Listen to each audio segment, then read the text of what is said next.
Welcome to Spotlight on Zimbabwe with Violet Gonda.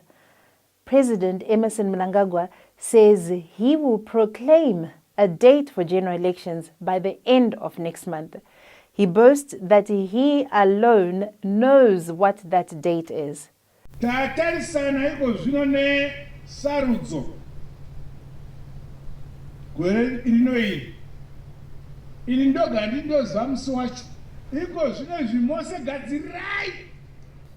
So, Mnangagwa, a candidate in the elections, knows the date of the elections and won't tell anyone till at least 3 months before the polls. Preparations are not only at an advanced stage, but they are also progressing well, and the Zimbabwe Electoral Commission, or ZEC, will ensure fair elections are held, he says. ZEC's behavior thus far, however, is not so reassuring. Remember the delimitation saga? First, they presented Mnangagwa with a seriously flawed report. Parliament and Mnangagwa then made presentations to ZEC to help refine the draft.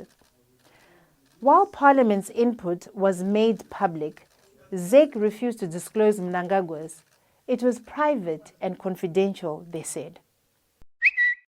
Then there was the confusion surrounding the revised versions of the report. Even senior government actors were not sure what was what. When the opposition Citizens Coalition for Change, or CCC, asked ZEC for an electronic version of the voters' roll, ZEC refused. The CCC subsequently lost a court challenge it filed to force ZEC to release the electronic version of the voters' roll. The political environment is not so reassuring either. Job Sikala, remember him? The CCC Member of Parliament has been incarcerated for over 300 days, despite no conviction. Meanwhile, the ZANU-PF-affiliated killers of Mboneni Ncube, the CCC supporter killed at the party's rally in Kwekwe last year, are free, and so are those who broke MP Jasmine Tofa's arms in the orgy of violence that characterized the Matobo by-elections. Despite promises by the Home Affairs Minister in Parliament, where Jasmine Tofa appeared with both her arms in slings, she has seen no justice. The CCC's right of assembly has been dramatically curtailed by the police, and even attempts to gather and organize in their private homes have led to mass arrest. Meanwhile, ZANU-PF is allowed to freely gather wherever it pleases.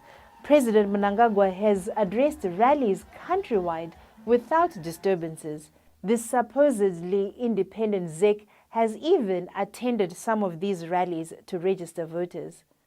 An electoral amendment bill may pass in Parliament before elections are proclaimed.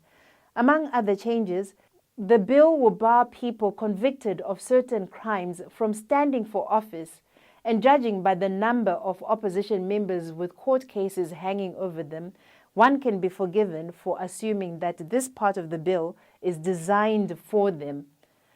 As we all anxiously wait for proclamation of the election date, the President seeks to assure us that the upcoming elections will be peaceful, free, as well as fair.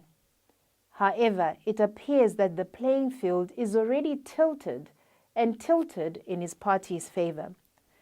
If history is any indicator, this will remain so till the plebiscite.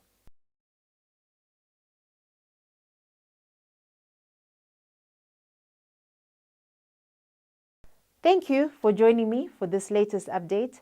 And in our next episode, we will examine the role of the nation's First Lady, Auxilia Mnangagwa.